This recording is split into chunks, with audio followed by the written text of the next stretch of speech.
Hey everyone, how you doing today? So I'm all dressed up and ready to take video because I was supposed to film today for part of my website for my company and explain, all the amazing things we do and the tutoring we do. And I have a video camera that has no battery and I have no charger, so I'm all dressed up and have nowhere to go.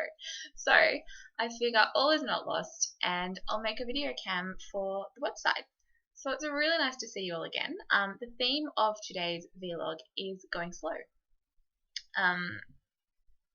Because I am racing tomorrow and it's really interesting. All I keep coming up against is the idea that we need to get faster and faster and faster, right? And we all do.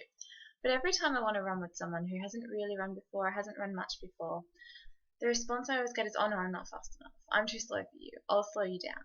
And you know what? I do the same to other people. I get invited to go to a running group and I'll be like, oh no, I'm too slow for that. Or I'll think, oh, I want to go and meet a group and go for a track meet. And oh no, I'm too slow for that. I'm not elite. I can't possibly keep up with you all. And we seem to have this complex as a community, as a running community, about being too slow for each other. And the reality is, I think, that most of us love running with other people. When we say we do, there are some of us who prefer to run alone. I'm definitely not one of them. But those of us who say that we like running with other people generally don't mind what pace we're going.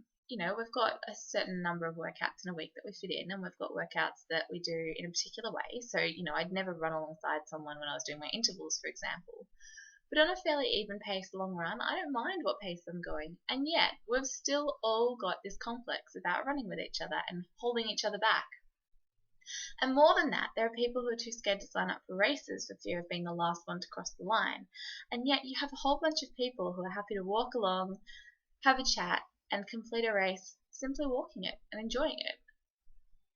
And there's still this sense of embarrassment and shame about giving it a go, giving it a crack, getting in there and actually racing.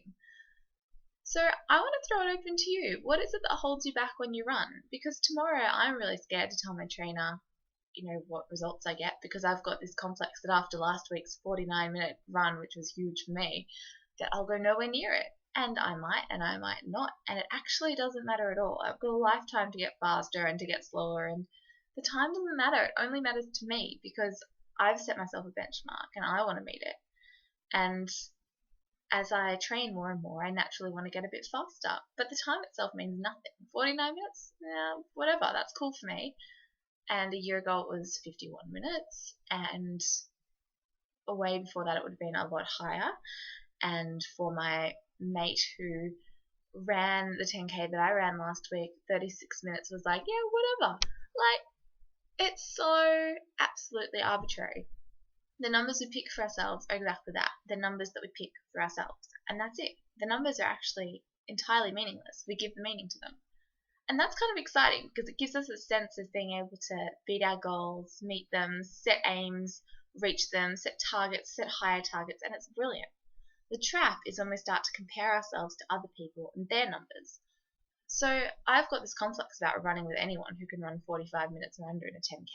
And anytime someone says, hey, do you want to run with me? I go, oh no, I can't possibly do that. Even the people in my running group who run super fast, and someone will go, hey Kate, you should run with them. They'll give you an ass kicking and you can actually go and get a good tempo run in, and all I think is, oh no, I'll hold them back. Oh no, I'll look silly compared to them. So here's what I'm doing. I'm getting over it. I'm saying flat out the number is meaningless, and the next time I get an invitation to run with someone, regardless of how fast they go, I'm going to say yes and see what happens, because the worst thing that can happen is I fall behind, keep running, and they go on at their pace. Best thing that can happen is that I'll get faster and make a new friend.